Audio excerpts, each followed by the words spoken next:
آله وأصحابه وأزواجه وذرياته أجمعين أما بعد فأعوذ بالله من الشيطان الرجيم بسم الله الرحمن الرحيم قل إن كنتم تحبون الله فاتبعوني يحببكم الله ويغفر لكم ذنوبكم بارك الله لنا ولكم في القرآن العظيم ونفعنا وإياكم بالآيات والذكر الحكيم إنه تعالى جواد كريم ملك بر رؤوف رحيم.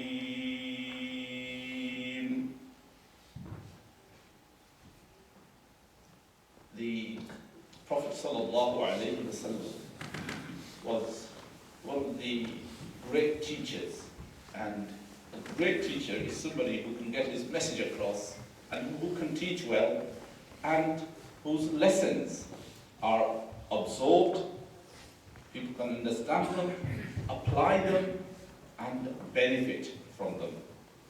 And this is why we say that khayrul hadiyi hadiyu Muhammad sallallahu alayhi wa sallam. The best direction is the direction given by Muhammad sallallahu alaihi wasallam. The best manner of conduct is the conduct of Muhammad sallallahu alaihi wasallam. The best guidance is the guidance of Muhammad sallallahu alaihi wasallam. Khayrul hadi hadi Muhammad sallallahu alaihi wasallam. And he used many styles to teach. And 2 weeks ago I talked about this wonderful little twig, and how through this, first of all, cleaning mouths in those days was quite a challenge really. And if you go to a good dentist and he sees that you're somebody who doesn't take care of your mouth, a good dentist will give you a brush, and particularly to small children, here, take this. And by taking it, you now have no excuse. You've got the means, you've got the tools of doing what you've been asked to do. Rasulullah sallallahu alaihi wasallam didn't just give instructions, do this, 1, 2, 3, 4 things, but he actually gave with it very clear manual. He actually demonstrated it. He illustrated it. He showed it by his beautiful example. And that is why Allah subhanahu wa ta'ala, describing the greatness of the Prophet, says, وَإِنَّكَ لَعَلَىٰ خُلُقٍ عَظِيمٍ. O blessed Rasul, you have a strong character. You have the most beautiful character. Yours is the most exalted way of life. And this is why when the Quran talks about the 4 roles of the Prophet, one of those functions and roles and duties and responsibilities of the Prophet is what? يُعَلِّمُهُمُ الْكِتَابَ وَالْحِكْمَةِ. He teaches you the wisdom. What does he teach? Wisdom. What is wisdom? Well, wisdom, is very simply, it's the accumulated experience of life. Experience of life that works. Experience of life that benefits. Experience of life that makes sense. Experience from life, long life, years upon years. Something that has been tried and tested. Okay? That is called wisdom. It's experience that is known to benefit. Okay? Just like medicine, before any pharmaceutical company can put out a medicine, it has to go through clinical trials. It takes years and years, and in fact, hundreds of millions for them to develop a really good drug. Hundreds of millions, okay? And it has to be tried, experienced over years. Thousands of people will have to have taken it before it can be endorsed, by the authorities and given the go-ahead to be used by the doctors. It has to be tried and tested. And What do we find here? That whatever Muhammad sallallahu alayhi wasallam gave had been tried and tested. He tried and tested. It was wise. This is the wisdom. And this is why the Quran says to those people who laid claim to love Allah, those who claim that we are the lovers of Allah, what does the Quran say? Well, there is a very simple test for it. Just simple test. One simple test. What? فَاتَّبِعُونِ. Just follow me. Follow the Sunnah of Muhammad sallallahu alaihi wasallam. That will be a proof of the fact that you are lovers of Allah. And then, not that you are just lovers of Allah, but you're also mahboobe ilahi, the beloved and the darlings of Allah subhanahu wa ta'ala. You are not just the ashke ilahi, but you are now the ma'shook, the beloved, the darling of Allah subhanahu wa ta'ala. Okay? When? فَاتَّبِعُونِ. When you follow my sunnah, when you become wise by following the wisdom of Muhammad sallallahu alaihi wasallam. That is the significance of the sunnah of Rasulullah sallallahu alaihi wasallam. And the Prophet sallallahu alaihi wasallam emphasized the significance of his sunnah when he said that, my sunnah is like the rain. Like the rain. Sometimes the rain can be a great benefit. Ask people in Pakistan at this very moment, what is it? This is rahmah. Allah, give us more and more of it, But ask the people, somewhere down in Dorset, living by the river that floods. They say, no, it's a scourge. The rain can be a scourge, a punishment for them. Okay? But the Prophet ﷺ says, I am like the rain. The rain comes down on different types of land. When it comes onto a fertile plot of land, what happens? There is lush vegetation.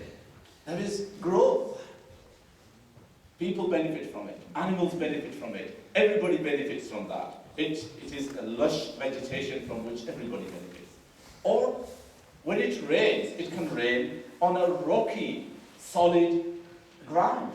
So what happens now? The water just collects in a pool. And who benefits from that? The animals benefit, the birds benefit. Okay? People benefit from it, from those ponds and those lakes that form because of that solid rock. And third, he says, it can fall on a barren land, on a salty land, on a land that is marshy, land that has no nutritions in it so that it can support growth of any kind. That is a barren land. And he says, this is my example, my words, my wisdom. It can fall on hearts and minds that are fertile. What will they do? That teaching of mine will impact on them. It will go into their minds. They will listen to it. They will absorb it. They will digest it. They will reflect and think about it. They will put it into action and therefore benefit from it. Okay? That's the first group. The second is, and others will benefit from them as well. Okay? The second is the pool, where it just collects. This rainwater is beautiful. The rainwater is beneficial. Okay? Whether it lands on that fertile land or whether it lands in this rocky land, it's still the same water. However, this rocky land can't benefit from it itself. However, others benefit from it. So people can learn it. People can become pools of this learning. People can just accumulate and amass this knowledge of Muhammad sallallahu alaihi wasallam, of his sunnahs, yet not apply it and not benefit themselves. That is the second category. The third, the barren land, which it just goes into it. It has no impact on that land. Are those who neither benefit themselves nor others benefit from them. Here Rasulullah is giving us in a way, he's motivating us that, listen to my words and my wisdom that I give you, and become like that fertile land, okay, that absorbs it, that grows lush vegetation, that develops, okay, So you have tazkiyah. So you grow, you develop yourselves and you develop others. Okay? And this is very important, you know. Islam is about ourselves first and foremost, of course, you know. But it is also about helping others. In another hadith, Rasulullah again likens his own hikmah, his own wisdom, his own sunnah. He says, you know, it's like a man who lights the fire. And as soon as he lights the fire out in the dark, what happens? Moths come, flies come, and they fall into it. You know, I don't know if, you know, sadly our young people don't go to camps or don't light fires and bonfires, but if you see, when there is a fire outside, flies and moths come. Okay? And they get burnt, of course. And he says, you know, I'm like that. I'm the one who is standing there rescuing you. There is the fire of dunya, the trappings of the dunya. You are falling into it. You are going for it. You are falling into the fire of dunya. And I am standing there holding you back. Okay? And I hold you back from your hips so that you don't actually fall. You try to fall, but I'm trying to rescue you. I'm preventing you from falling into that fire.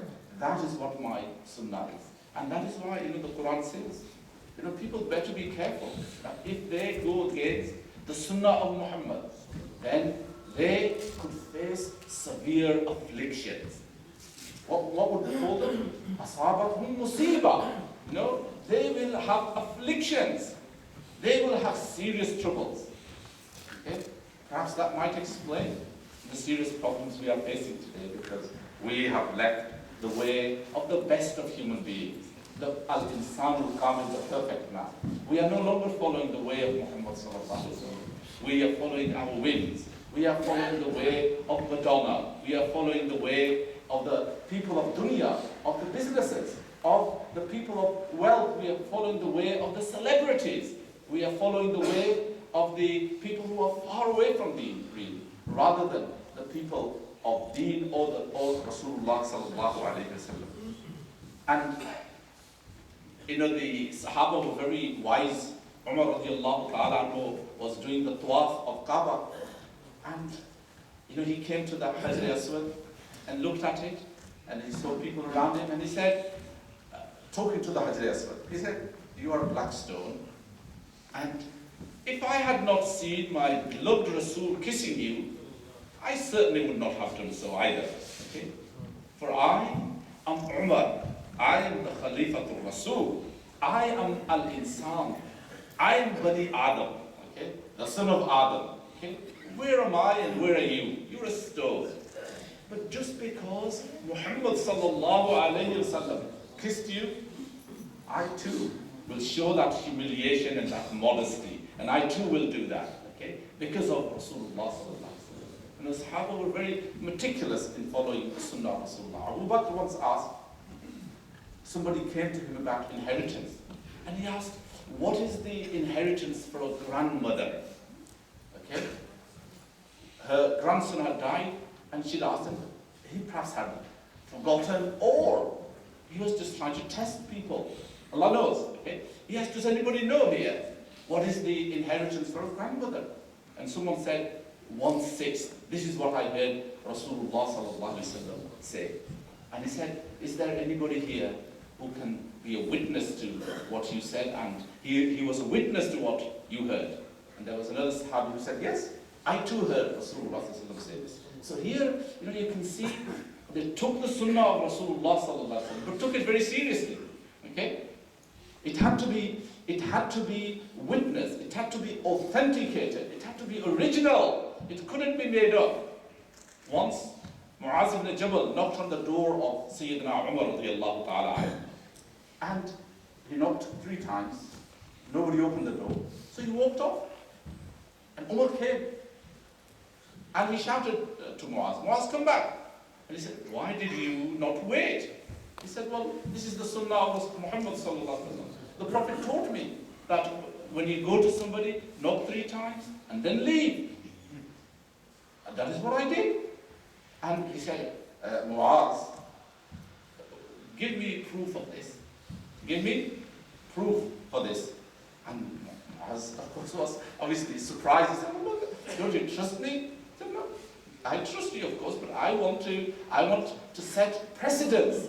That we don't just say things that Muhammad sallallahu alaihi wasallam said. It's because the words of Muhammad sallallahu alaihi wasallam are weighty. They are very weighty words. They make lives. They give life. And they can give death as well. Therefore, I want to be sure these are the words of my beloved Rasul sallallahu alaihi wasallam. May Allah subhanahu wa ta'ala help us all to learn these beautiful sunnahs of Rasulullah sallallahu alaihi wasallam. My Friday khutbah, or my thought for Friday, on those who get my blogs was actually on this, and I hope those of you who want to read more about the importance, the significance of Sunnah of Rasulullah, this beautiful wisdom of Rasulullah, do please read that or go to our website. And those who haven't, don't get it, do just give your name and we'll make sure you put on our subscribing list. And those of you who get it, I go everywhere, mashallah, and wherever I go, to any conference, place, somebody comes up to me, oh, I get your Friday khutbah. We send it out to about 50,000, mashallah. And there are many people within there who send it out to others. So I don't know how many 100,000 get it. And some very senior people I know also get it. So do please, read this. And the idea is, it's an opportunity for you throughout the week to read and to benefit from these beautiful teachings that, we send out. Wa akhiru da'wana and alhamdulillahi rabbil alamin.